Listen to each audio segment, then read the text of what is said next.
태교나 잘해. 다 널 위해서니까. 남편 서준의 목소리가 차가웠습니다. 만삭의 혜진은 눈 덮인 산비탈 폐가 앞에 서 있었습니다. 제발, 이러지 말아요. 혜진이 떨리는 목소리로 매달렸습니다.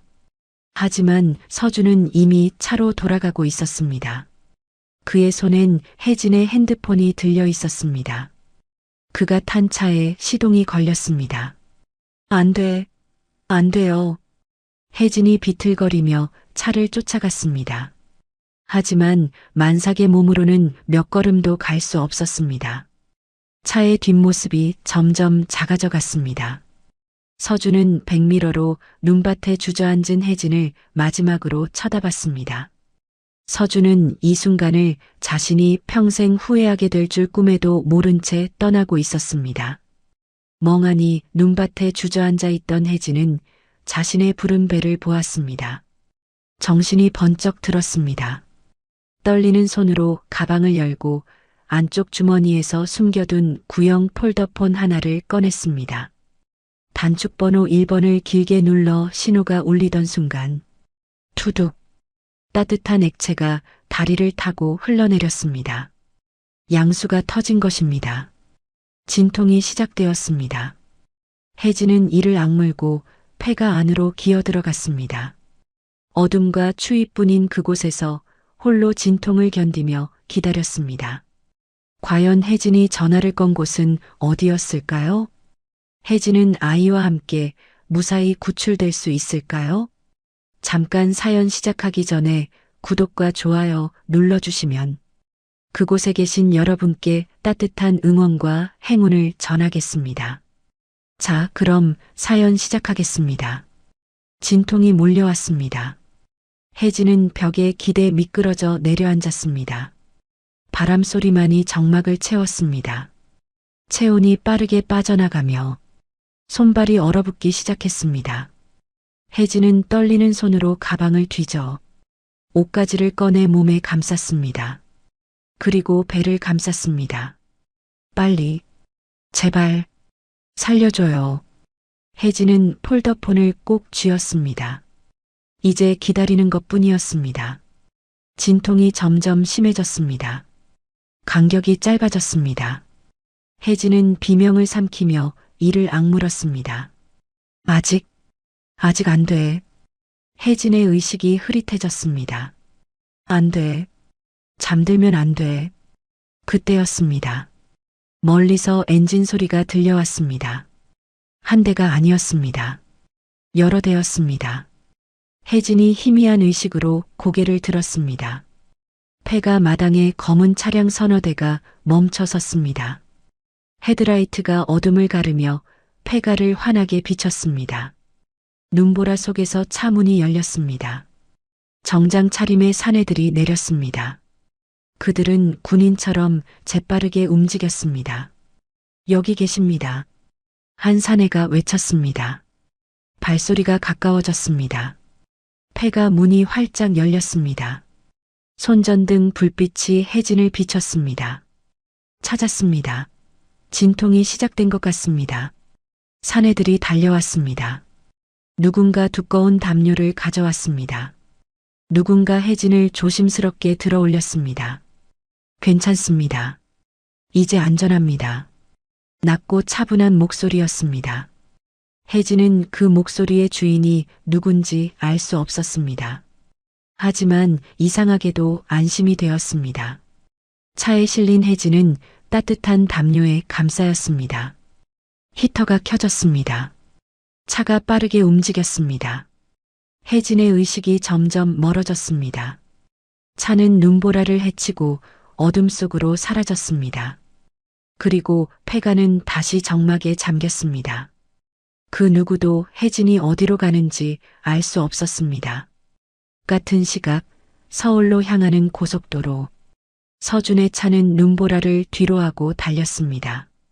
창밖으로 강원도의 어둠이 스쳐 지나갔습니다. 서준은 백미러를 한 번도 보지 않았습니다. 뒤를 돌아볼 이유가 없었습니다. 핸들을 잡은 손에 힘이 들어갔습니다. 입가에 미소가 번졌습니다. 한 달 전 어머니의 장례식이 끝난 뒤였습니다. 변호사가 유언장을 읽었을 때 서준은 귀를 의심했습니다. 서준 씨가 이혼할 경우 모든 유산은 며느리 윤혜진 씨와 그 자녀에게 상속됩니다. 어머니는 평생 혜진을 딸처럼 아꼈습니다. 서준보다 혜진을 더 챙겼습니다. 그리고 마지막 순간까지도 혜진을 지키려 했던 것입니다. 강남의 빌딩, 주식, 예금 모두 합치면 수백억이었습니다. 하지만 이혼하는 순간 전부 혜진에게 넘어갔습니다. 서준은 한 푼도 건질 수 없었습니다. 서준은 그날 밤 잠을 이루지 못했습니다. 머릿속이 복잡했습니다. 내가 친아들인데, 내가 분노가 치밀어 올랐습니다. 하지만 유언장은 법적으로 완벽했습니다. 어머니는 변호사와 함께 꼼꼼하게 준비했던 것입니다. 그리고 다음 날 수진을 만났습니다. 오빠 언제까지 숨어 다녀야 해? 나 이제 공개적으로 만나고 싶어. 수진이 투정을 부렸습니다. 서준은 수진의 얼굴을 바라봤습니다. 혜진보다 10살 어리고 예뻤습니다. 3년 전 회사 거래처에서 만난 이후로 계속 만나왔습니다. 조금만 기다려. 내가 방법을 찾을게. 서준이 수진의 손을 잡았습니다. 서준은 어머니가 돌아가시고 유언장을 본 순간부터 계획을 세우기 시작했습니다. 이혼은 안 됐습니다. 그러면 유산이 혜진에게 넘어갔습니다. 하지만 혜진이 죽는다면? 그것도 아이와 함께 죽는다면? 서준의 머릿속이 빠르게 돌아갔습니다. 유언장엔 며느리와 그 자녀라고 명시되어 있었습니다. 둘 다 없어지면 유산은 자연스럽게 서준에게 돌아올 것이었습니다. 계획은 완벽했습니다. 서준은 강원도의 폐가를 물색했습니다. 인터넷으로 찾은 곳이었습니다. 사람이 찾지 않는 눈에 묻힐 장소였습니다. 혜진 명의로 렌터카를 빌렸습니다. 혜진의 필체를 흉내내 편지를 썼습니다. 어머니가 돌아가셔서 혼자 시간을 보내고 싶다. 이 편지가 유서가 될 것이었습니다. 모든 게 준비됐습니다. 그리고 오늘 실행에 옮긴 것입니다. 서준은 이틀쯤 뒤 경찰에 신고할 생각이었습니다. 아내가 편지를 남기고 사라졌다고. 경찰이 수색할 것이고 시신을 발견할 것이고 장례를 치를 것입니다. 혜진도 아이도 함께. 그러면 유산은 고스란히 서준의 것이 됐습니다. 완벽해. 서준은 흐뭇하게 웃었습니다. 핸드폰이 울렸습니다. 수진이었습니다. 오빠 어디야? 빨리 와. 수진의 목소리가 달콤했습니다. 거의 다 왔어. 30분만 기다려. 서준이 말했습니다. 서준은 가속 페달을 밟았습니다. 차가 고속도로를 질주했습니다. 1시간 뒤 강남의 한 오피스텔. 서준이 현관문을 열자 수진이 달려왔습니다. 그녀는 하얀 원피스를 입고 있었습니다. 오빠. 수진이 서준의 목에 팔을 감았습니다. 서준이 수진을 끌어안았습니다. 혜진의 무거운 몸과는 달리 수진은 가벼웠습니다. 향수 냄새가 코끝을 스쳤습니다. 다 끝났어? 수진이 서준의 눈을 들여다보며 속삭였습니다. 응, 다 해결됐어. 서준이 고개를 끄덕였습니다. 두 사람은 거실로 들어갔습니다. 테이블 위엔 와인 2병과 치즈가 놓여 있었습니다. 수진이 미리 준비해둔 것이었습니다. 수진이 와인을 따랐습니다. 붉은 액체가 잔을 채웠습니다. 서준이 잔을 들어 올렸습니다. 이제 우리 세상이야. 서준의 목소리에 해방감이 묻어났습니다. 두 사람이 잔을 부딪혔습니다. 땡그랑 맑은 소리가 울렸습니다. 수진이 와인을 한 모금 마시고는 소파에 앉았습니다. 서준도 그녀 옆에 앉았습니다. 오빠, 우리 이제 결혼할 수 있는 거지? 수진이 서준의 팔에 기대며 물었습니다. 서준이 와인을 홀짝였습니다. 잠시 침묵이 흘렀습니다. 조금만 기다려야 해. 서준이 말했습니다. 얼마나? 수진이 고개를 들었습니다. 며칠, 일주일쯤? 수진의 눈빛이 반짝였습니다. 그럼 금방이네. 응. 아내가 그 추위에, 그 산속에서 오래 버틸 리 없어. 게다가 만삭이잖아. 서준이 와인을 다시 마셨습니다. 그럼 우리 바로 결혼식 올릴 수 있어? 수진이 설레는 목소리로 물었습니다. 장례 치르고 유산 정리하고 한 달쯤 뒤면 되겠지. 서준이 수진의 머리를 쓰다듬었습니다. 그럼 유산은 얼마나 돼? 수백억? 수진이 눈을 크게 떴습니다. 정말? 서준이 고개를 끄덕였습니다. 강남에 빌딩도 있고 주식도 있고 예금도 있고 어머니가 평생 모으신 재산이야. 수진이 서준의 가슴에 얼굴을 묻었습니다. 오빠 최고야. 서준이 수진을 끌어안았습니다. 근데 어머니는 왜 그런 유언을 남기신 거야? 수진이 물었습니다. 서준의 얼굴이 굳었습니다. 어머니는 며느리를 너무 아끼셨어. 나보다 혜진을 더 챙기셨지. 그래서 유언장에 이혼하면 유산을 전부 혜진이랑 아이한테 주게 해놨어. 수진이 눈을 깜빡였습니다. 그럼 오빠는 한 푼도 못 받는 거였어? 응. 그래서 서준이 말을 흐렸습니다. 수진이 고개를 끄덕였습니다. 그럼 오빠가 선택할 수 있는 건 하나뿐이었네. 서준이 씁쓸하게 웃었습니다. 어머니는 평생 나를 친아들로 안 보신 것 같아. 혜진이 엄마인 줄 아셨나 봐. 죽을 때까지 일을 번거롭게 만들고 가셨어. 수진이 서준의 손을 잡았습니다. 그래도 오빠가 다 해결했잖아. 서준이 고개를 끄덕였습니다. 혜진 필체로 편지도 만들어뒀어. 어머니가 돌아가셔서 혼자 있고 싶다고. 이게 유서가 될 거야. 수진이 감탄했습니다. 오빠 진짜 완벽하게 준비했네. 그럼 그날 차도 혜진 이름으로 빌린 렌터카야. 내 흔적은 하나도 없어. 서준이 득에양양하게 말했습니다. 그럼 경찰도 의심 안 하겠네? 당연하지. 유서도 있고 모든 게 자연스러워. 서준이 와인을 단숨에 비웠습니다. 수진이 서준의 볼에 입을 맞췄습니다. 오빠 며칠만 기다리면 되는 거지? 응. 이틀쯤 뒤에 경찰에 신고할 거야. 그럼 경찰이 수색하고 시신 발견하고 장례 치르면 끝이야. 서준이 수진을 끌어안았습니다. 창밖으로 강남의 야경이 펼쳐져 있었습니다. 반짝이는 불빛들이 아름다웠습니다. 높은 빌딩들이 하늘을 찔렀습니다. 서준은 이미 수백억의 주인이 된 기분이었습니다. 며칠만 기다리면 모든 것이 자신의 것이 될 터였습니다. 하지만 서준은 몰랐습니다. 혜진이 살아있다는 것을, 혜진과 아이가 구조되었다는 것을, 그리고 자신의 완벽한 계획이 완전히 어긋나게 될 것을. 따뜻했습니다. 혜진이 처음 느낀 것은 온기였습니다. 온몸을 감싸는 부드러운 따뜻함. 폐가의 칼바람과는 완전히 달랐습니다. 눈꺼풀이 무거웠습니다. 천천히, 아주 천천히 눈을 떴습니다. 익숙한 천장이 보였습니다. 나무 석가래가 가지런히 놓여 있었습니다. 전통 한옥이었습니다. 창호지 문 너머로 부드러운 햇살이 스며들었습니다.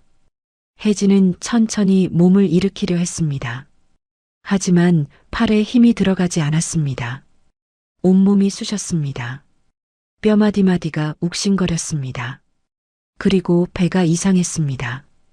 혜진의 손이 본능적으로 배로 갔습니다. 부풀어 있던 배가 조금 들어가 있었습니다. 아기, 심장이 멎는 것 같았습니다. 숨이 막혔습니다. 아기, 우리 아기. 혜진이 비명을 삼켰습니다. 떨리는 손으로 이불을 걷어냈습니다. 몸을 일으키려 했습니다. 깨어났구나. 낮고 묵직한 목소리가 들렸습니다. 혜진이 고개를 휙 돌렸습니다. 백발의 남자가 방문 옆에 서 있었습니다. 시간이 멈췄습니다. 한복을 단정하게 차려입은 모습, 꼿꼿한 등, 깊은 주름이 파인 얼굴, 하지만 여전히 날카로운 눈빛. 아버지, 혜진의 목소리가 갈라졌습니다. 7년이었습니다. 7년 만에 보는 아버지였습니다. 혜진의 눈에서 눈물이 주르륵 흘러내렸습니다. 참고 있던 모든 것이 한꺼번에 터져 나왔습니다. 아버지, 아버지, 아버지가 천천히 다가왔습니다. 한 걸음, 두 걸음. 그의 움직임은 느렸지만 묵직했습니다. 그리곤 혜진 앞에 무릎을 꿇었습니다. 큰 손이 혜진의 손을 감쌌습니다. 거칠고 주름진 손이었습니다. 세월의 흔적이 가득한 손이었습니다. 하지만 따뜻했습니다. 무사해서 다행이다. 아버지의 목소리가 떨렸습니다. 혜진은 그 순간 무너졌습니다. 참고 있던 모든 것이 쏟아져 나왔습니다. 어젯밤의 공포, 추위, 진통, 외로움, 배신. 혜진이 흐느꼈습니다. 소리내어 울었습니다. 아버지는 말없이 딸의 손을 꼭 잡고 있었습니다. 그의 눈가도 붉어져 있었습니다. 잠시 후 혜진이 떨리는 목소리로 물었습니다. 아기는, 우리 아기는 어떻게 됐어요? 혜진의 목소리가 절박했습니다. 혜진의 아버지가 천천히 미소 지었습니다. 괜찮다. 아버지가 고개를 돌려 사람을 불렀습니다. 중년의 여인이 들어왔습니다. 그녀의 품에는 하얀 포대기에 감싸인 무언가가 안겨 있었습니다. 그리고 그 순간 작은 울음소리가 들렸습니다. 혜진의 온몸이 얼어붙었습니다. 눈이 커졌습니다. 숨이 멎었습니다. 여인이 천천히 다가왔습니다. 그리곤 포대기를 혜진에게 건넸습니다. 혜진은 떨리는 손으로 아기를 받았습니다. 작고 따뜻한 무게였습니다. 포대기를 조심스럽게 열었습니다. 아기가 있었습니다. 빨갛고 쭈글쭈글한 얼굴, 꼭 쥔 작은 주먹. 살아 있었습니다. 눈물이 뚝뚝 떨어졌습니다. 혜진은 아기를 가슴에 꼭 안았습니다. 온 힘을 다해 껴안았습니다. 아기의 체온이 느껴졌습니다. 작은 심장이 뛰는 소리가 들렸습니다. 살았어. 우리 살았어. 혜진이 흐느꼈습니다. 아버지가 조용히 말했습니다. 건강한 사내 아이다. 3.2kg. 혜진은 아기를 내려다보았습니다. 감사합니다, 아버지. 혜진이 고개를 숙였습니다. 눈물이 계속 흘렀습니다. 아버지가 혜진의 등을 천천히 토닥였습니다. 말없이 그저 토닥였습니다. 시간이 얼마나 흘렀을까요? 혜진의 울음이 잦아들었습니다. 어떻게 저를 찾으신 거예요? 통화 연결이 안 된 것 같았는데. 혜진의 아버지가 품에서 무언가를 꺼냈습니다. 낡은 폴더폰이었습니다. 혜진이 단축키를 눌렀던 그 폰을 바라봤습니다. 위치 추적이 되는 폰이지. 아버지가 말을 이었습니다. 혜진의 눈이 커졌습니다. 나도 종손으로 태어나 평생 의무에 짓눌려 살았다. 아버지의 목소리가 낮아졌습니다. 종가를 지켜야 한다는 책임, 조상을 모셔야 한다는 의무, 제사, 예법, 가문. 숨이 막혔지. 내 인생이 아닌 것 같았어. 아버지가 창밖을 바라봤습니다. 너만큼은 그렇게 살지 않길 바랐어. 자유롭게 내가 원하는 대로 살길 바랐지. 혜진의 아버지가 혜진을 바라봤습니다. 그래서 내가 집을 나가던 날 막지 않았다. 돌아오고 싶을 때 돌아오라고. 그때까지 자유롭게 살라고. 혜진이 아버지를 바라봤습니다. 하지만 혹시 모를 상황을 대비해 이 폰을 넣어뒀다. 위험에 처하면 내가 찾아갈 수 있게. 아버지의 손이 떨렸습니다. 어젯밤 신호가 왔을 때 가슴이 내려앉았다. 위치를 확인하니 강원도 산속 폐가더구나. 바로 사람들을 보냈지. 혜진이 아버지의 손을 잡았습니다. 감사합니다, 아버지. 아버지가 아니었으면 저희는 말을 잇지 못했습니다. 목이 메었습니다. 아버지가 혜진의 머리를 쓰다듬었습니다. 7년 전에도 그랬듯이. 그런데 아버지가 혜진을 똑바로 바라봤습니다. 아이, 아버지는 어디 있느냐? 아버지의 목소리가 차가워졌습니다. 혜진의 몸이 굳었습니다. 입술을 깨물었습니다. 천천히, 아주 천천히 입을 열었습니다.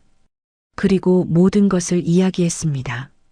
시어머니가 돌아가신 일, 유언장의 내용, 이혼하면 유산은 며느리와 자녀에게, 서준의 변한 태도, 점점 차가워지던 눈빛, 그리고 어젯밤의 일, 겨울 산비탈로 데려간 일, 폐가 앞에 버려진 일, 핸드폰을 빼앗긴 일, 멀어지는 차, 혼자 남겨진 공포, 진통. 이 핸드폰이 없었으면 전 거기서 죽었을 거예요. 아기와 함께. 혜진의 목소리는 담담했습니다. 하지만 떨렸습니다. 혜진의 아버지의 얼굴이 점점 굳어갔습니다. 주먹이 꽉 쥐어졌습니다. 혈관이 붉어졌습니다. 이빨을 갈았습니다. 개만도 못한 아버지가 벌떡 일어났습니다. 온몸이 떨렸습니다. 분노가 폭발할 것 같았습니다. 내가 당장 가서 그놈의 목을. 아버지의 목소리가 떨렸습니다. 주먹이 꽉 쥐어졌습니다. 온몸이 분노로 부들부들 떨렸습니다. 만삭의 아내를 겨울 산속에 버리다니, 그것도 죽이려고. 그 개만도 못한 놈을. 아버지가 문으로 향했습니다. 아니요, 아버지. 혜진이 아버지의 팔을 잡았습니다. 나라, 내가 당장 가서. 안 돼요. 혜진의 목소리가 강했습니다. 아버지가 멈춰섰습니다. 거친 숨을 몰아쉬었습니다. 혜진이 천천히 말했습니다. 지금 가시면 끝이에요. 혜진의 아버지가 혜진을 바라봤습니다. 그 사람은 변명할 거예요. 모른다고 잡아뗄 거예요. 증거도 없어요. 오히려 아버지만 불리해질 수 있어요. 혜진의 목소리가 차분했습니다. 아버지의 주먹이 떨렸습니다. 그럼 어쩌란 말이냐? 먼저 알아야 해요. 혜진이 말했습니다. 그 사람이 무슨 생각으로 저를 거기에 버렸는지, 지금 무엇을 하고 있는지, 앞으로 무엇을 할 건지. 혜진이 아버지를 똑바로 바라봤습니다. 그 사람한테 사람을 붙여주세요. 감시해주세요. 그 사람의 모든 것을 알고 싶어요. 혜진의 아버지가 천천히 숨을 내쉬었습니다. 분노가 가라앉기 시작했습니다. 무슨 말을 하는지, 누구를 만나는지 모두 알아야 해요. 혜진의 눈빛이 차가웠습니다. 그래야 제가 복수할 수 있어요. 제대로, 완벽하게. 아버지는 오랫동안 딸을 바라봤습니다. 그리곤 천천히 고개를 끄덕였습니다. 알겠다. 아버지가 혜진의 어깨에 손을 얹었습니다. 내일 당장 사람을 보내겠다. 숨 쉬는 것까지 다 보고하게 하겠다. 혜진이 고개를 숙였습니다. 감사합니다, 아버지. 혜진의 아버지가 아기를 내려다봤습니다. 아기는 평화롭게 자고 있었습니다. 이름은 지었느냐? 도진이요. 윤도진. 제 성을 따를 거예요. 그 사람의 성은 주지 않을 거예요. 혜진의 목소리가 단호했습니다. 아버지가 고개를 끄덕였습니다. 좋은 이름이다. 창밖으로 햇살이 쏟아져 들어왔습니다. 종가의 마당엔 소나무가 서 있었습니다. 수백 년을 그 자리를 지켜온 소나무였습니다. 겨울 햇살 아래에서도 푸르렸습니다. 혜진은 아기를 품에 안은 채 창밖을 바라봤습니다. 복수는 이제 막 시작되었습니다. 그리고 서준은 아직 아무것도 몰랐습니다. 자신이 감시받고 있다는 것도, 자신의 완벽한 계획이 이미 어긋났다는 것도, 그리고 앞으로 서준이 어떤 지옥을 살게 될지도. 일주일이 흘렀습니다. 서준은 종로경찰서 민원실에 앉아 있었습니다.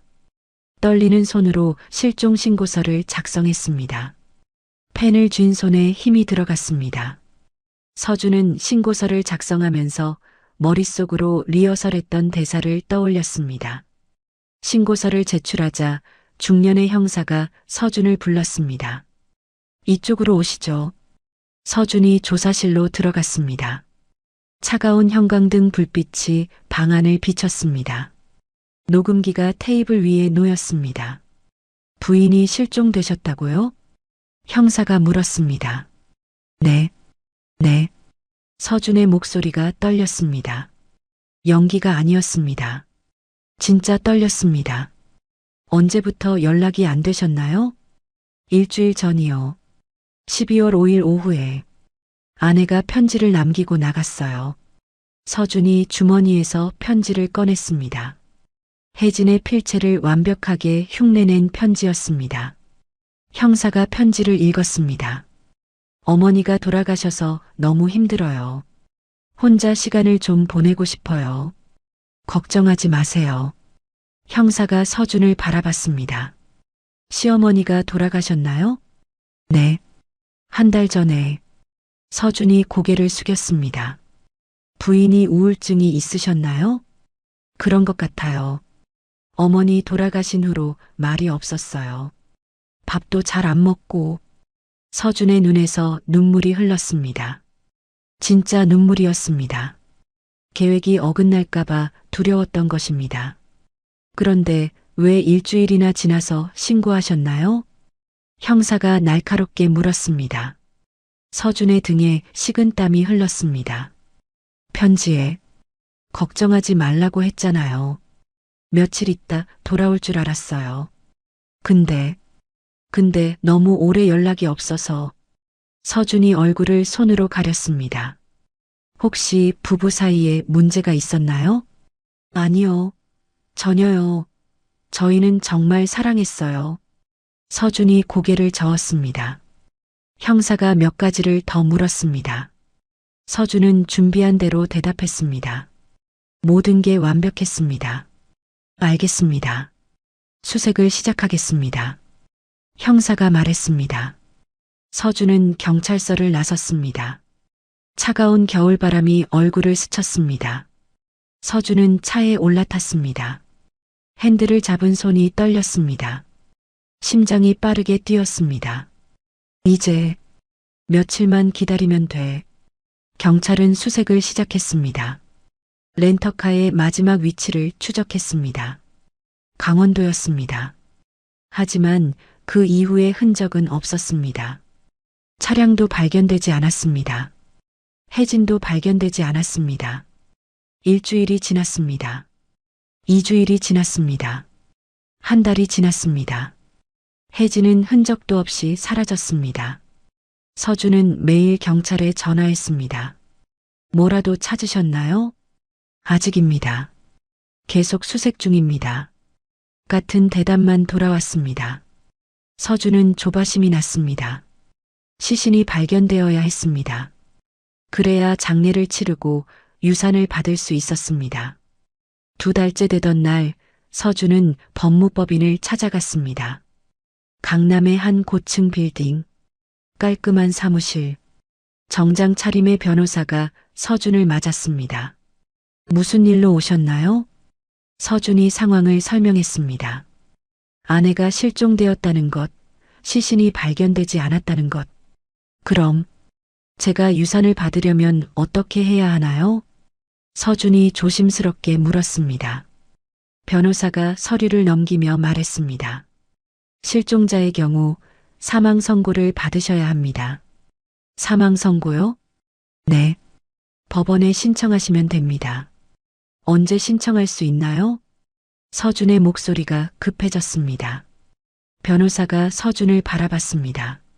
실종 신고를 하셨으면 실종된 지 5년이 지나야 합니다. 서준의 얼굴이 굳었습니다. 뭐라고요? 5년이요? 서준의 목소리가 떨렸습니다. 네. 그전엔 유산 상속도 불가능합니다. 서준은 의자에서 일어났습니다. 다리에 힘이 풀렸습니다. 벽에 손을 짚었습니다. 5년, 5년. 변호사가 물 한 잔을 건넸습니다. 괜찮으세요? 서준은 물을 받지 않았습니다. 비틀거리며 사무실을 나섰습니다. 복도에서 서준은 벽에 등을 기댔습니다. 주먹으로 벽을 쳤습니다. 5년이라고? 서준의 머릿속이 하얘졌습니다. 하지만 서준은 버텼습니다. 5년. 5년만 기다리면 수백억이야. 서준은 스스로를 다독였습니다. 수진도 함께 기다렸습니다. 처음엔 불만이 많았지만 수백억이라는 말에 참기로 했습니다. 서준은 작은 사업을 시작했습니다. 어머니 유산을 받을 때까지 버티기 위해서였습니다. 하지만 사업은 잘 되지 않았습니다. 투자했던 돈이 날아갔습니다. 빚이 생기기 시작했습니다. 괜찮아. 5년만 지나면. 서준은 버텼습니다. 그리고 5년째 되던 해, 서준은 달력에 동그라미를 쳤습니다. 12월 5일, 혜진이 실종된 지 정확히 5년이 되는 날이었습니다. 이제 한 달만 더 기다리면 법원에 신청할 수 있어. 서준의 가슴이 두근거렸습니다. 5년을 기다렸습니다. 이제 끝이 보였습니다. 어느 날 밤 전화가 왔습니다. 강서준 씨, 저 형사 김민수입니다. 서준의 심장이 쿵 내려앉았습니다. 네, 형사님. 혜진 씨 실종 건인데요. 서준의 손이 떨렸습니다. 시신을 찾았나? 혜진 씨 명의 카드가 사용됐습니다. 뭐라고요? 부산에서 결제 기록이 나왔습니다. 어제 오후 3시경입니다. 서준의 손에서 전화기가 떨어질 뻔했습니다. 그게 무슨 생존 흔적이 확인됐으니 수색을 재개하겠습니다. 전화가 끊겼습니다. 서준은 그 자리에 멈춰 섰습니다. 부산? 카드? 살아있다고? 서준의 머릿속이 하얗게 변했습니다. 아니야. 아니야. 이럴 수가. 서준은 소파에 주저앉았습니다. 5년. 5년을 기다렸습니다. 그런데 한 달을 앞두고 수진이 달려왔습니다. 오빠 무슨 일이야? 혜진이 살아있대. 서준의 목소리가 떨렸습니다. 뭐? 카드를 썼대. 부산에서. 수진의 얼굴도 굳었습니다. 그날 밤 서준은 술에 취해 쓰러졌습니다. 같은 시각 지방의 종가. 혜진은 마루에 앉아 하늘을 바라보고 있었습니다. 겨울 하늘은 맑았습니다. 별이 총총했습니다. 어머니. 5살 도진이 혜진에게 다가왔습니다. 엄마. 혜진이 아들을 안아 올렸습니다. 도진은 자라면서 범상치 않았습니다. 2살 때 한글을 떼었습니다. 3살 때 구구단을 외웠습니다. 4살 때 책을 읽기 시작했습니다. 아버지가 마루로 나왔습니다. 혜진아. 네, 아버지. 강서준 그자가 오늘 경찰에게 너의 흔적이 나왔다는 연락을 받고 술에 취해 쓰러졌다고 하더구나. 아버지가 조용히 말했습니다. 혜진의 입가에 차가운 미소가 번졌습니다. 그렇군요. 5년을 기다렸는데 한 달 앞두고 무너졌지. 아버지도 쓴웃음을 지었습니다. 혜진은 아들을 내려다봤습니다. 도진이 혜진을 올려다봤습니다. 맑은 눈동자였습니다. 제 복수는 이제 시작이에요, 아버지. 혜진이 조용히 말했습니다. 그 후로 서준의 삶은 무너져 내렸습니다. 사업은 계속 실패했습니다.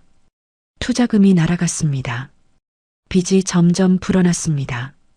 하지만 서준은 포기하지 않았습니다. 살아있을 리 없어. 살아있다면 내가 찾으면 돼. 하지만 혜진은 간간히 살아있는 흔적만 남길 뿐 절대 발견되지 않았습니다. 혜진을 찾는 데 쓴 비용만 몇 천이었습니다. 서준은 미쳐버릴 것 같았습니다. 혜진은 어디 있는 걸까? 왜 나타나지 않는 걸까? 왜 흔적만 남기는 걸까? 서준은 알 수 없었습니다. 시간이 지날수록 서준의 빚은 눈덩이처럼 불어났습니다. 하지만 정말 망했다 싶은 순간마다 행운이 찾아와 사업이 망하진 않았었습니다. 20년 넘게 지난 지금 서준의 빚은 수억이 넘었습니다. 은행 대출은 이미 한계였습니다. 서준은 사채에 손을 댔습니다. 조금만 더 버티면 혜진이 나타날 거야. 아니면 사망 선고를 받을 수 있을 거야. 서준은 정신줄을 놓고 살았습니다. 수백억이 있는데 혜진의 동의 없이 처분할 수 없는 재산. 그 돈이 눈앞에 있는데 절대 손에 잡히지 않았습니다. 어느 날 오피스텔에 사채업자들이 찾아왔습니다. 조금만 더 기다려주세요. 서준이 빌었습니다. 사채업자들이 왔다 간 그날 밤, 수진이 문 밖으로 나왔습니다. 손에는 캐리어가 들려 있었습니다. 오빠, 나 이제 못 참아. 수진의 목소리가 차가웠습니다. 수진아, 제발. 서준이 매달렸습니다. 20년이야, 20년. 그동안 뭐가 남았어? 수진이 소리쳤습니다. 그 귀신 같은 여자는 나타났다 사라지고, 오빠는 빚더미에 올라앉고, 아직도 천년 소리나 듣는 나는 뭐야? 수진의 눈에 눈물이 고였습니다.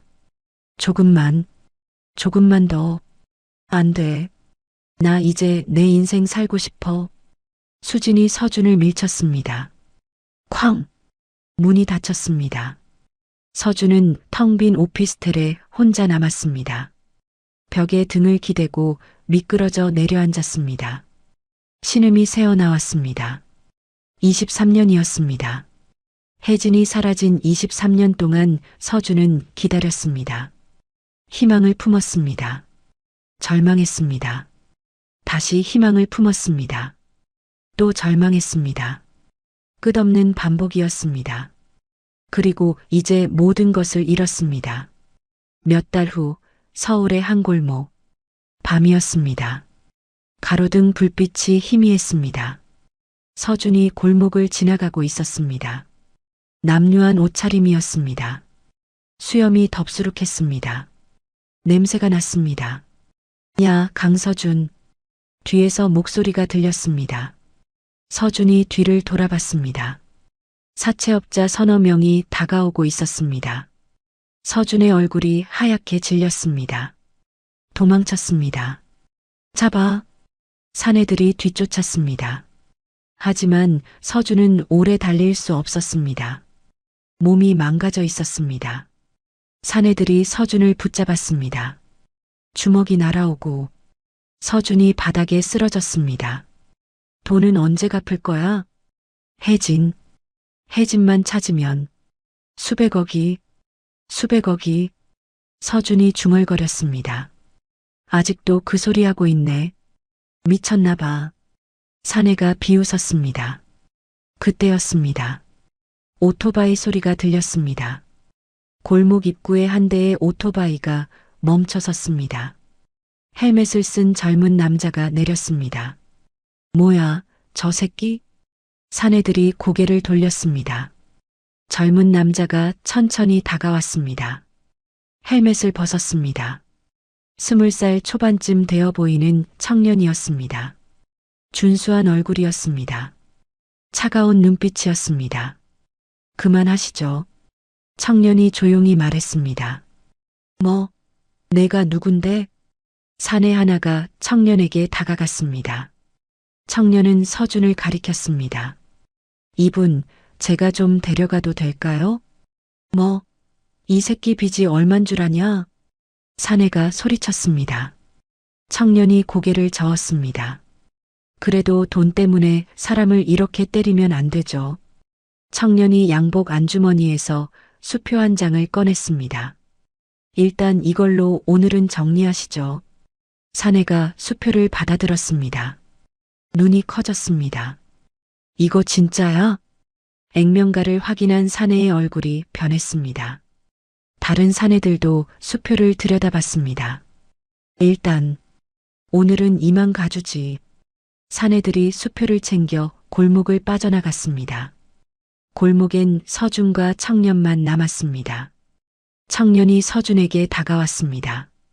아저씨, 괜찮으세요? 청년이 서준을 일으켜 세웠습니다. 서준은 피투성이 얼굴로 청년을 올려다봤습니다. 누구세요? 청년이 미소 지었습니다. 차가운 미소였습니다. 그냥 지나가다가 봤어요. 병원 가셔야 할 것 같은데요. 서준은 청년의 얼굴을 바라봤습니다. 왠지 모르게 익숙한 얼굴이었습니다. 하지만 어디서 본 얼굴인지 떠오르지 않았습니다. 청년의 이름은 윤도진이었습니다. 그리고 복수는 이제 마지막 막이 올라가려 하고 있었습니다. 아빠 없이 자란 윤도진. 항상 아빠가 궁금했지만 엄마는 절대 아빠 이야기를 해주지 않았습니다. 도진이 12살이던 해였습니다. 늦은 밤 도진은 목이 말라 부엌으로 향했습니다. 마루를 지나는데 외할아버지와 어머니의 목소리가 들렸습니다. 강서준 그 자식, 아직도 내가 나타나길 기다리고 있어. 도진의 심장이 쿵 내려앉았습니다. 강서준. 그 이름을 처음 들었습니다. 도진은 숨을 죽이고 더 귀를 기울였습니다. 하지만 대화는 거기서 끝났습니다. 도진은 조용히 자기 방으로 돌아왔습니다. 강서준. 그날 밤 도진은 잠을 이루지 못했습니다. 다음 날부터 도진은 움직이기 시작했습니다. 도진은 어릴 때부터 컴퓨터에 천재적인 재능을 보였습니다. 강서준이라는 이름으로 검색했습니다. 주민등록, 신용정보, 사업자 등록, 은행 거래 내역. 하나둘씩 파고들었습니다. 그리고 도진은 모든 사실을 알게 되었습니다. 이 사람이 내 아버지. 도진은 이를 악물었습니다. 그날부터 도진은 미친 듯이 공부하기 시작했습니다. 경제, 금융, 투자. 미친 듯이 파고들었습니다. 16세 대학에 들어갔습니다. 20살에 첫 투자로 큰 돈을 벌었습니다. 23세는 이미 업계에서 전설이 되어 있었습니다. 그리고 아버지 강서준을 감시하며 때를 기다렸습니다. 완벽한 순간을. 혜진은 몰랐습니다. 아들이 아버지를 찾아냈다는 것을, 아들이 복수를 준비하고 있다는 것을. 도진은 어머니에게 말하지 않았습니다. 이건 자신의 복수였습니다. 그리고 그날 밤 골목에서 강서준을 봤을 때 때가 왔다는 것을 알았습니다. 병원 가시죠. 도진이 서준을 부축하며 말했습니다. 서준이 고개를 저었습니다. 병원은 됐어요. 돈이 없어서 그냥 술이나 한 잔. 도진이 잠시 서준을 바라봤습니다. 그리곤 고개를 끄덕였습니다. 알겠습니다. 도진은 서준을 약국으로 데려가 소독약과 붕대를 샀습니다. 근처 모텔 주인에게 한 달치 선불을 냈습니다. 그리곤 편의점에서 소주와 안주를 사왔습니다. 모텔방. 도진이 서준의 상처를 소독하고 붕대를 감았습니다. 서준은 그 모습을 보며 눈물을 흘렸습니다. 고맙습니다. 정말. 도진이 소주병을 열어 서준에게 건넸습니다. 서준이 소주를 받아 단숨에 들이켰습니다. 서준이 한숨을 내쉬었습니다. 도진도 소주잔에 술을 따랐습니다. 하지만 마시지 않았습니다. 그저 잔을 들고 있을 뿐이었습니다. 서준이 두 번째 잔을 비웠습니다. 술이 들어가자 서준의 혀가 풀렸습니다. 저도 예전엔 사업했어요. 서준이 중얼거렸습니다. 그래요? 도진이 조용히 맞장구 쳤습니다. 네. 큰 사업은 아니었지만 그래도 그때는 희망이 있었어요. 서준의 목소리가 떨렸습니다. 무슨 일이 있으셨어요? 도진이 물었습니다. 서준이 소주를 또 마셨습니다. 아내가 사라졌어요. 23년 전에 서준의 눈에서 눈물이 흘렀습니다. 도진의 손이 잠깐 굳었습니다. 하지만 표정은 변하지 않았습니다. 실종됐어요. 아직도 못 찾았어요. 서준이 흐느꼈습니다. 아내가 나타나야 어머니 유산을 받을 수 있는데 23년째 기다리고 있어요. 도진은 서준을 바라봤습니다. 이 남자는 지금도 유산만 생각하고 있었습니다. 어머니가 아니라 돈이었습니다. 도진의 입가에 차가운 미소가 번졌습니다. 하지만 목소리는 부드러웠습니다. 힘드셨겠어요. 네. 정말 지옥 같았어요. 서준이 또 술을 마셨습니다. 아들도 있었어요. 아내가 임신했었거든요. 만삭이었는데 서준이 도진을 올려다봤습니다. 내 아들이 살아있었다면 지금쯤 당신만큼 컸을 텐데. 서준의 목소리가 갈라졌습니다. 도진은 숨을 깊이 들이마셨습니다. 내가 바로 그 아들인데. 하지만 도진은 표정을 바꾸지 않았습니다. 그저 고개를 끄덕였습니다. 서준이 도진의 손을 잡았습니다. 당신은 좋은 사람이에요. 정말. 서준이 흐느꼈습니다. 도진이 서준의 손을 가만히 내려다봤습니다. 혈육의 손이었습니다. 하지만 느껴지는 건 역겨움 뿐이었습니다. 근데 당신은 뭐 하는 사람이에요? 이렇게 모르는 저한테 돈을 쓰시고. 서준이 물었습니다.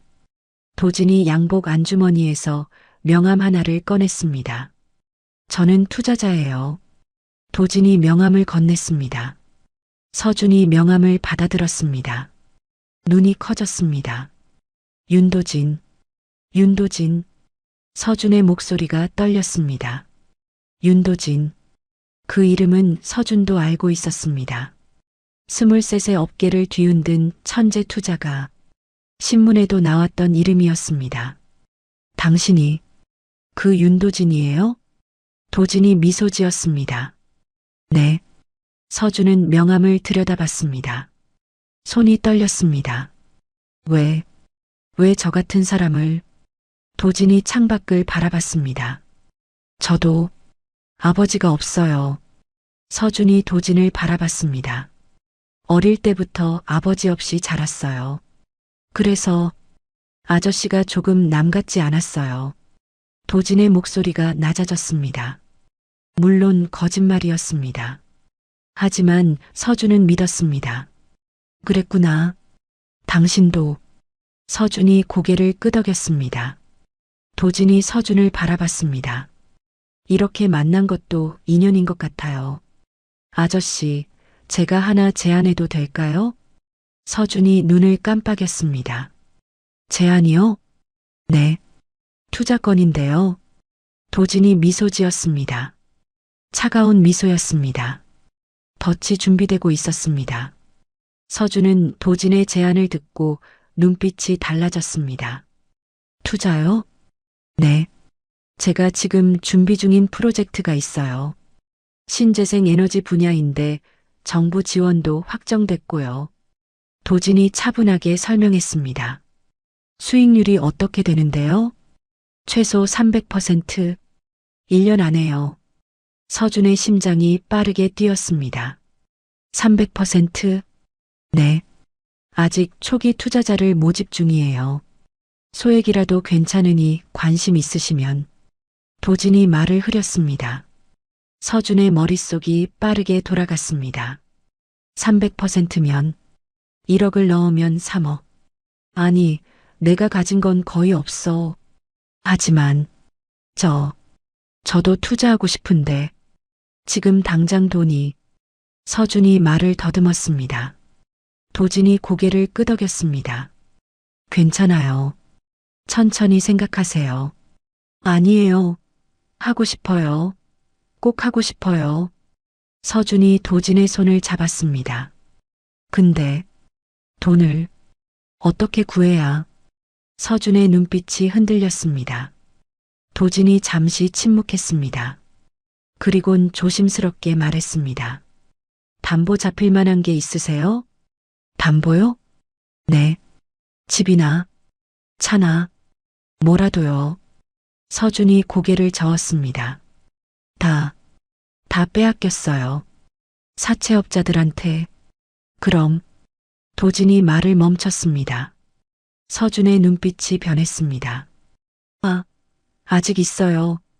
뭐가요? 어머니 유산. 그게 수백억이에요. 서준이 흥분해서 말했습니다. 도진이 눈썹을 올렸습니다. 수백억이요? 네. 아내만 찾으면, 아니, 사망 선고만 받으면 다 제 거예요. 서준의 목소리가 떨렸습니다. 하지만 아직 못 받으신 거잖아요. 그래도 곧 받을 거예요. 분명히. 서준이 자신을 설득하듯 말했습니다. 도진이 잠시 생각하는 척 했습니다. 그럼 그 유산 상속 권리를 담보로 하시는 건 어때요? 그게 되나요? 물론이죠. 사채업자들도 그런 거 담보로 돈 빌려줘요. 서준의 눈이 반짝였습니다. 정말요? 네. 제가 아는 곳 소개해 드릴까요? 서준이 힘차게 고개를 끄덕였습니다. 그날 밤 서준은 잠을 이루지 못했습니다. 이게 마지막 기회야. 다음 날 도진은 서준을 어느 건물로 데려갔습니다. 허름한 건물 3층, 간판도 없는 사무실이었습니다. 안에는 중년의 남자가 앉아 있었습니다. 날카로운 눈빛이었습니다. 유산 상속권을 담보로 돈을 빌리고 싶다고요? 남자가 서준을 훑어봤습니다. 네. 서준이 고개를 끄덕였습니다. 얼마나 빌리실 건데요? 5억. 서준의 목소리가 떨렸습니다.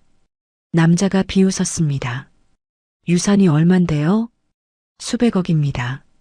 남자의 눈빛이 변했습니다. 증명할 수 있어요? 서준이 가방에서 서류를 꺼냈습니다. 어머니의 유언장 사본이었습니다. 그리고 어머니 명의의 부동산 등기부등본이었습니다. 남자가 서류를 확인했습니다. 눈이 커졌습니다. 진짜네. 남자가 서준을 다시 봤습니다. 좋아요. 5억 빌려드리죠. 대신 이자가 좀 셉니다. 얼마나요? 월 10%. 서준이 숨을 들이켰습니다. 하지만 도진의 투자로 300%를 벌면 됐습니다. 1년만 버티면 됐습니다. 좋습니다. 서준이 고개를 끄덕였습니다. 계약서가 작성됐습니다. 복잡한 조항들이 가득했습니다. 하지만 서준은 제대로 읽지 않았습니다. 서명했습니다. 남자가 서준을 보며 미소 지었습니다. 차가운 미소였습니다. 서준은 몰랐습니다. 이 사채업자가 도진이 심어놓은 사람이라는 것을, 모든 것이 도진의 계획이라는 것을. 5억이 서준의 통장으로 들어왔습니다. 서준은 5억 전부를 도진에게 건넸습니다. 도진이 투자 계약서를 내밀었습니다. 여기 서명해 주세요. 서준은 계약서를 대충 훑어봤습니다. 읽을 겨를이 없었습니다. 그저 도진만 믿었습니다. 서명했습니다. 도진이 계약서를 챙겼습니다. 수익금이 나오면 바로 입금해 드리겠습니다. 도진이 미소 지었습니다. 고맙습니다. 정말 고맙습니다. 서준이 도진의 손을 꼭 잡았습니다. 도진이 모텔을 나섰습니다. 복도에서 도진의 얼굴에서 미소가 사라졌습니다. 차가운 표정이 되돌아왔습니다. 핸드폰을 꺼내 전화를 걸었습니다. 다 끝났습니다. 계획대로 진행하세요. 도진이 전화를 끊었습니다. 2주 후 서준은 도진에게 전화했습니다. 연락이 되지 않았습니다. 문자를 보냈습니다. 답장이 없었습니다. 명함에 적힌 회사로 찾아갔습니다. 그곳엔 아무것도 없었습니다. 빈 사무실 뿐이었습니다. 서준의 얼굴이 하얗게 질렸습니다. 뭐야?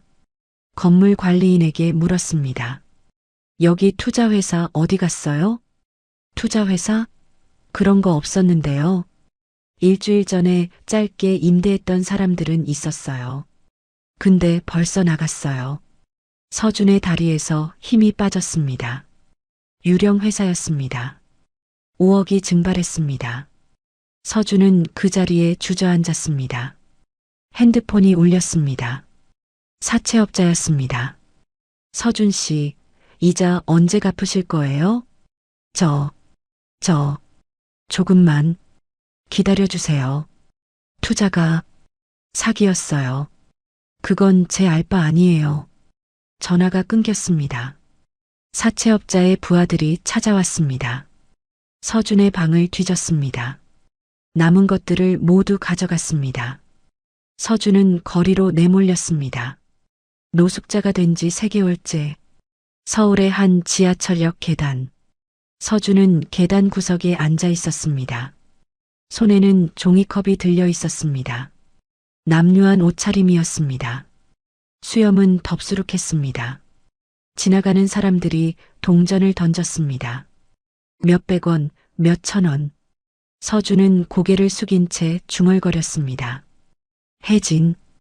혜진만 찾으면 수백억이 내 돈. 그때였습니다. 누군가 서준 앞에 멈춰 섰습니다. 서준이 천천히 고개를 들었습니다. 도진이 서 있었습니다. 당신. 서준이 벌떡 일어났습니다. 사기꾼, 내 돈 돌려내. 서준이 도진에게 달려들었습니다. 도진은 한 걸음 물러서며 피했습니다. 사기꾼이라고요? 도진의 목소리가 차가웠습니다. 그래, 내 돈 5억 돌려내. 서준이 소리쳤습니다. 도진이 차갑게 웃었습니다. 아저씨는 처음부터 끝까지 제 손바닥 위에 있었어요. 모든 게 제 계획이었죠. 서준의 몸이 얼어붙었습니다. 뭐라고? 도진이 서준을 내려다봤습니다. 윤혜진 씨가 제 어머니입니다. 서준의 눈이 커졌습니다. 그리고 당신이 23년 전 버렸던 그 아들이라고요. 도진의 목소리가 낮아졌습니다. 서준의 입이 떡 벌어졌습니다. 숨이 멎었습니다. 아들? 네. 강서준 씨, 당신이 제 아버지죠. 도진이 비웃었습니다. 서준은 도진을 바라봤습니다. 떨리는 눈으로 도진의 얼굴을 훑었습니다. 그제야 보였습니다. 혜진을 닮은 눈, 자신을 닮은 코. 살아 있었어? 서준의 목소리가 떨렸습니다. 네, 살아 있었어요. 어머니도 저도. 도진이 차갑게 말했습니다. 서준의 머릿속이 하얗게 변했습니다. 그럼 23년 동안 혜진이 살아있던 거야? 도진이 미소 지었습니다. 서준은 그 자리에서 무너졌습니다. 바닥에 주저앉았습니다. 모든 것이 헛되었습니다. 23년이 헛되었습니다. 그리고 도진에게 당한 사기도 모두 자신의 아들이 한 것이었습니다. 혜진이. 서준이 중얼거렸습니다. 그리고 갑자기 도진의 발을 붙잡았습니다. 혜진이 만나게 해줘. 서준이 울부짖었습니다. 제발, 혜진이만 만나게 해줘. 그럼 다 해결돼. 서준의 눈에서 눈물이 흘렀습니다. 나한테 수백억이 있어. 어머니 유산. 그거 받으면 다 투자할 수 있어. 다 줄 수 있다고. 서준이 도진의 다리에 매달렸습니다. 도진은 서준을 차갑게 내려다봤습니다. 아직도 유산 생각하시네요. 도진이 서준의 손을 떼어냈습니다.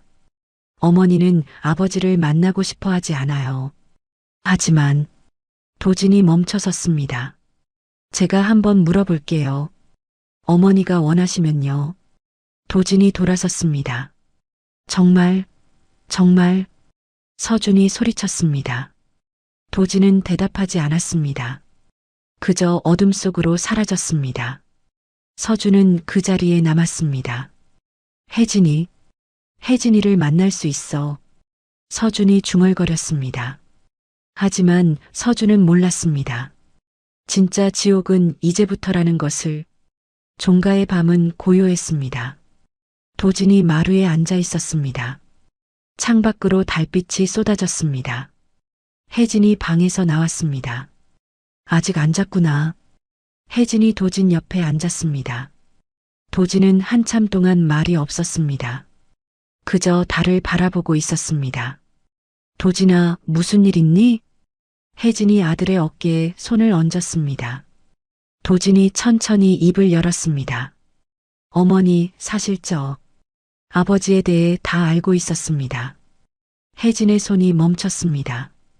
뭐라고? 용서할 수 없었어요. 어머니를 그렇게, 저를 그렇게. 도진의 목소리가 떨렸습니다. 그래서 제가 아버지를 찾아갔습니다. 혜진의 얼굴이 굳었습니다. 도진이 말을 이었습니다. 투자 제안을 했어요. 유령 회사를 만들었고 사채업자도 제 사람이었어요. 아버지는 5억을 빌렸고 모든 걸 잃었습니다. 도진이 혜진을 바라봤습니다. 지금 아버지는 노숙자예요. 혜진은 숨을 멈췄습니다. 눈이 커졌습니다. 도진아. 혜진의 목소리가 떨렸습니다. 미안해요, 어머니. 하지만 저는 견딜 수 없었어요. 도진의 눈에서 눈물이 흘렀습니다.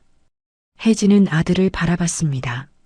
너에게는 알리고 싶지 않았는데. 혜진이 도진을 끌어안았습니다. 미안해. 엄마가 미안해. 혜진이 흐느꼈습니다. 도진도 어머니를 꼭 안았습니다. 두 사람은 한참 동안 그렇게 있었습니다. 잠시 후 도진이 조용히 말했습니다. 어머니, 이제 그만 인연을 끊으세요. 혜진이 고개를 들었습니다. 이혼하세요. 이제 그만 끝내세요. 도진이 어머니의 손을 잡았습니다. 혜진은 아들을 바라봤습니다. 그리곤 천천히 고개를 끄덕였습니다. 그래야겠구나. 혜진이 깊은 숨을 내쉬었습니다. 네. 그 사람을 만나보세요. 그리고 끝내세요. 도진이 말했습니다. 일주일 후 서울의 한 카페. 혜진이 창가 자리에 앉아 있었습니다. 깔끔한 코트를 입은 모습이었습니다. 23년의 세월이 흘렀지만 여전히 단정했습니다. 도진이 옆에 앉아 있었습니다. 카페 문이 열렸습니다. 서준이 들어왔습니다. 남루한 옷차림이었습니다. 수염은 덥수룩했습니다.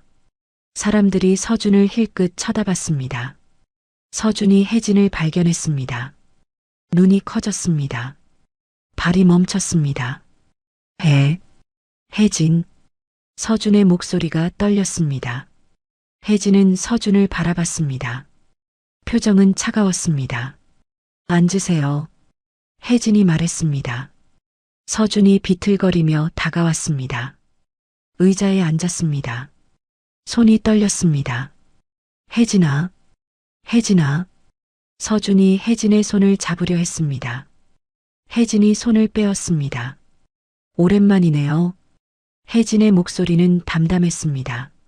서준은 혜진을 바라봤습니다. 눈물이 고였습니다. 미안해. 정말 미안해. 내가 미쳤었어. 서준이 흐느꼈습니다. 혜진은 서준을 바라보기만 했습니다. 제발 용서해줘. 다시 시작하자. 우리. 서준이 울먹였습니다. 혜진이 가방에서 서류 봉투를 꺼냈습니다. 테이블 위에 놓았습니다. 이혼 서류예요. 혜진이 말했습니다. 서준의 얼굴이 하얗게 변했습니다. 뭐라고? 이혼합시다. 혜진의 목소리가 차가웠습니다. 안 안 돼. 서준이 소리쳤습니다. 사람들이 쳐다봤습니다. 이혼하면 어머니 유산을 내가 못 받아. 서준이 떨리는 목소리로 말했습니다. 혜진의 입가에 차가운 미소가 번졌습니다. 도진이 끼어들었습니다. 제가 제안 하나 드릴게요. 아버지가 진 모든 빚 제가 다 탕감해 드릴게요. 대신 깔끔하게 이혼하세요. 서준이 도진을 바라봤습니다. 안 돼. 수백억이 내 건데. 서준이 고개를 저었습니다. 그게 얼마나 큰 돈인데. 그냥 포기할 수 없어. 도진이 한숨을 쉬었습니다. 그럼 어쩔 수 없네요. 혜진이 서류를 챙겼습니다. 법적으로 진행하겠습니다. 이혼 소송을 걸겠어요. 혜진이 일어섰습니다. 안 돼. 혜진아. 서준이 혜진의 팔을 붙잡았습니다. 제발. 혜진이 서준의 손을 떼어냈습니다. 23년 전에 끝났어야 했어요. 이제라도 끝냅시다. 혜진이 돌아섰습니다. 혜진아. 서준이 울부짖었습니다. 미안해. 정말 미안해. 다시 가족으로 돌아가고 싶어. 서준이 무릎을 꿇었습니다. 카페 바닥에 사람들이 수군거렸습니다. 혜진은 멈춰섰습니다. 뒤돌아보지 않았습니다. 시어머니께서 남기신 유산. 그건 당신 것이 아니었어요. 하지만 시어머니와의 마지막 도리로 당신의 빚은 제가 정리해 드릴게요. 혜진의 목소리가 차가웠습니다. 그게 마지막이에요. 혜진이 카페를 나섰습니다. 도진이 뒤따랐습니다. 서준은 바닥에 무릎 꿇은 채 남았습니다. 혜진아. 서준이 중얼거렸습니다. 하지만 혜진은 돌아오지 않았습니다. 6개월 후 법원 이혼 판결이 났습니다. 서준은 법정에 나오지도 않았습니다. 혜진은 판결문을 받아들었습니다. 표정은 담담했습니다. 도진이 어머니 옆에 서 있었습니다. 끝났어요, 어머니. 도진이 조용히 말했습니다. 혜진이 고개를 끄덕였습니다. 그래, 끝났구나. 혜진이 판결문을 내려다봤습니다. 23년 만에 끝났습니다. 그로부터 며칠 후 서울의 한 길거리 서준은 공원 벤치에 앉아 있었습니다. 손에는 통장이 들려 있었습니다. 혜진이 보낸 돈으로 빚이 모두 정리되었습니다. 하지만 남은 건 아무것도 없었습니다. 유산도 아내도 아들도 모두 사라졌습니다. 서준은 텅 빈 하늘을 바라봤습니다. 눈물이 흘렀습니다. 혜진아, 도진아, 서준이 중얼거렸습니다. 하지만 대답하는 사람은 아무도 없었습니다. 서준에게 남은 건 후회뿐이었습니다. 그리고 텅 빈 길거리뿐이었습니다. 탐욕은 결국 아무것도 남기지 못했습니다. 종가의 마루, 혜진이 앉아 창밖을 바라보고 있었습니다. 마당의 소나무가 바람에 흔들렸습니다. 아버지가 차를 따르고 있었습니다. 도진이 옆에 앉아 책을 읽고 있었습니다. 평화로운 오후였습니다. 혜진의 손에 편지 한 통이 들려 있었습니다. 서준이 보낸 편지였습니다. 혜진은 편지를 펼치지 않았습니다. 그저 마루 아궁이에 넣었습니다. 불이 편지를 태웠습니다. 재가 되어 흩어졌습니다. 도진이 어머니를 바라봤습니다. 후회되진 않으세요? 혜진이 미소 지었습니다. 아니, 전혀. 엄마는 이제 정말 자유로워. 혜진이 아들의 손을 잡았습니다. 창밖으로 따뜻한 햇살이 쏟아졌습니다. 과거는 재가 되어 바람에 날아가고 혜진은 진정한 행복과 자유를 느끼고 있었습니다. 오늘 이야기는 여기까지입니다. 구독과 좋아요로 응원해주신 모든 분들께 진심으로 감사드립니다. 어디서 들으셨는지 댓글로 남겨주시면 인사드릴게요. 그럼 다음 이야기로 또 찾아뵙겠습니다. 감사합니다.